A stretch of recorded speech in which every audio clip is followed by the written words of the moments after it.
নমস্কার দর্শক বন্ধুরা, ঝুমার রান্নাঘরে আপনাদের সবাইকে স্বাগত। আজ আমি আপনাদের সাথে মাটন কষার রেসিপি শেয়ার করব।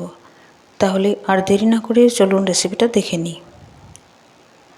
এখানে 400 গ্রাম মাটন পিস আছে। প্রথমে গরম জল দিয়ে মাটনের পিসগুলো ভালো করে ধুয়ে নেব। তারপর জলটা ঝরিয়ে ছেঁকে নিচ্ছি আর শুকনো করে নিচ্ছি। আমি প্রথমে 3টে পেঁয়াজ, 12-14টা রসুনের কোয়া আর 1 ইঞ্চি পরিমাণ আদা আর 2 টেবিল স্পুন মতো পেঁপে লাগবে, পেঁপের টুকরো নিয়েছি, কাঁচা লঙ্কা নিয়েছি পরিমাণ মতো। একটা মিক্সিং জারে আদা, রসুন আর অর্ধেকটা পেঁয়াজ নিয়ে নেব আর তার সাথে পেঁপে, কাঁচা লঙ্কাটা নিয়ে নিচ্ছি। তাহলে আদা, রসুন, পেঁয়াজ, পেঁপে, কাঁচা লঙ্কার একটা পেস্ট তৈরি করে নিচ্ছি।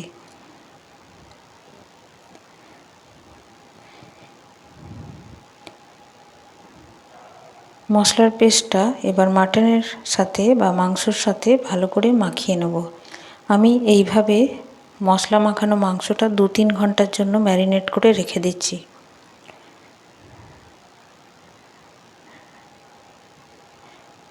ফ্রিজে রেখে দেবো আর তৈরি করার কিছুক্ষণ আগে বার করে নিতে হবে। এখানে আমি বেশি তেল ব্যবহার করিনি। আর ফোড়নে লাগছে তেজপাতা, শুকনো লঙ্কা, গোলমরিচ, 2টো এলাচ, লবঙ্গ, দারচিনি। 2টো করে এলাচ, 2টো লবঙ্গ নিয়েছি, এলাচটা ফাটিয়ে নিয়েছি। আর 1.5 টেবিল স্পুন থেকে 2 টেবিল স্পুন সর্ষের তেল আর ঘি গরম করে ফোড়নটা দিয়ে দিলাম 1/4 টিস্পুন চিনি। চিনিটা মেল্ট হয়ে যাবে, তাহলে গ্রেভির কালারটা খুব সুন্দর আসবে। এবার 2টো পেঁয়াজ স্লাইস করে পাতলা পাতলা করে কেটে নিয়েছি, পেঁয়াজটা দিয়ে দিয়েছি। পেঁয়াজটা বেশ নরম হয়ে যাবে, তার জন্য আমি এখানে একটু নুন দিয়ে দিলাম। হালকা একটু কালার চেঞ্জ হবে আর নরম হয়ে যাবে, ততক্ষণ পেঁয়াজটা নাড়াচাড়া করব। এর সাথে এবার টমেটোটা দিয়ে দিলাম। খুব ছোট করে একটা টমেটো টুকরো করে নিয়েছি। আর টমেটোর সাথেই আমি গুঁড়ো মশলা দেব। এখানে 1/2 টিস্পুন হলুদের গুঁড়ো, 1 টিস্পুনের মতো শুকনো লঙ্কার গুঁড়ো আর 1 টিস্পুন জিরের গুঁড়ো আর ধনে গুঁড়ো নেব 1/2 টিস্পুন। মশলা ভালো করে কষে নিতে হবে। এই সময়ে আমি সামান্য একটু জল দিয়ে দেবো, তাহলে মশলা কষানোটা আমার সুন্দর হবে আর মশলা থেকে তেল ছেড়ে আসবে, ততক্ষণ নাড়াচাড়া করব। এই অবস্থায় আমি ঢাকা দিয়ে দিলাম লো ফ্লেম করে। এবার মশলা থেকে তেলটা বেরিয়ে এসছে, মশলাটা সুন্দর করে কষানো হয়ে গেছে। এবার ম্যারিনেট করে রাখা মাংসটা দিয়ে দিলাম।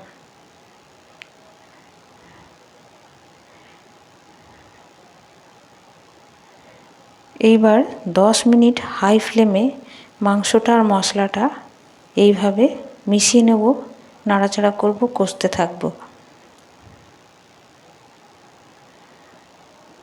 এটা যেহেতু কষা মাংস, তাই বেশ অনেকক্ষণ ধরে মশলাটা ভালো করে মাংসর সাথে আমি এইভাবে নাড়াচাড়া করব।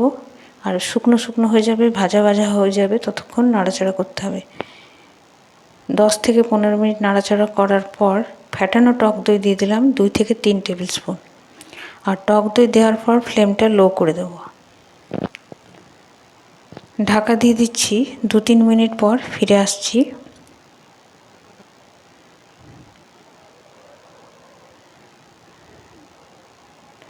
বন্ধুরা, এই রান্নাটা যদি ভালো লেগে থাকে প্লিজ আমার চ্যানেল সাবস্ক্রাইব করবেন, পাশে থাকা বেল বাটনটা ক্লিক করবেন, তাহলে আমি রান্নার ভিডিও আপলোড করলে আপনাদের কাছে তাড়াতাড়ি নোটিফিকেশান পৌঁছে যাবে।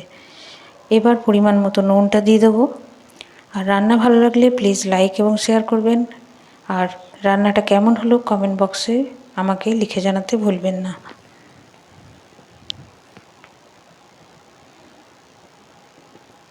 নুনটা মিশিয়ে নিলাম।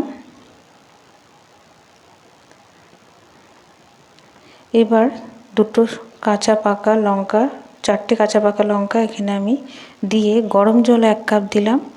আর কাশ্মীরি লঙ্কার গুঁড়ো প্রায় 1 টিস্পুন দিয়ে দিলাম। এবার কুকারের সাহায্যে মাংসটা সেদ্ধ করে নেব। আর কড়াইয়ের মশলাতে একটু কড়াইয়ে মশলা লেগেছিল, তাতে জল নিয়ে দিয়ে দিলাম। প্রথমে হাই ফ্লেমে একটা হুইসেল দেব, তারপর 10 মিনিট লো ফ্লেমে কুকারের মধ্যে বসিয়ে রাখবো। 10 মিনিট পর প্রেসার ঠান্ডা হলে ঢাকনা খুলে নিলাম। মাংসটা আমার সেদ্ধ হয়ে গেছে, কিন্তু যদি গ্রেভিটা শুকনো করতে হয় আর মাংসটা আরও সুন্দর করে নরম করতে হয়, তাহলে দমে বসাতে হবে।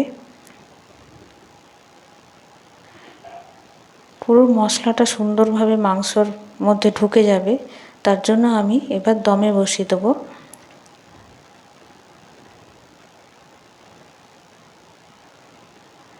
এই কুকারের মধ্যেই আমি আটা মাখা, যেটা রুটির জন্য আটা মাখি, সেই আটা মাখা এইভাবে লাগিয়ে দেবো চারদিক দিয়ে রোল করে। তাহলে একটা ঢাকনা দিয়ে দিলে কোনো রকম এয়ার বা হাওয়া ঢুকবে না, পুরো এয়ারটাইট হয়ে যাবে। এই অবস্থায় গ্যাসের ফ্লেমে লো করে আমি এটা বসিয়ে দেবো 8 থেকে 10 মিনিট। যদি কোনো রকম হাওয়া ঢোকে তাহলে কিন্তু পুড়ে যাবে। 10 মিনিট পর আমি ফ্লেমটা অফ করে দিয়েছি। আরও 5 মিনিট পর ঢাকাটা খুলব। মশলাটা সুন্দর করে মাংসের মধ্যে ঢুকে গেছে, মাংস সুন্দর করে নরম হয়ে যাবে। একদম ড্রাই কষা মাংস বা কষা মাটন তৈরি হয়ে গেছে। লুচি, পরোটা, পোলাও সব কিছুর সাথে এটা দারুণ খেতে লাগে। অবশ্যই বাড়িতে ট্রাই করবেন। ভালো লাগলে আমার চ্যানেল সাবস্ক্রাইব করতে ভুলবেন না। আবারও একটা অন্য ভিডিওর সাথে আপনাদের সাথে দেখা হবে। ভালো থাকবেন, ধন্যবাদ।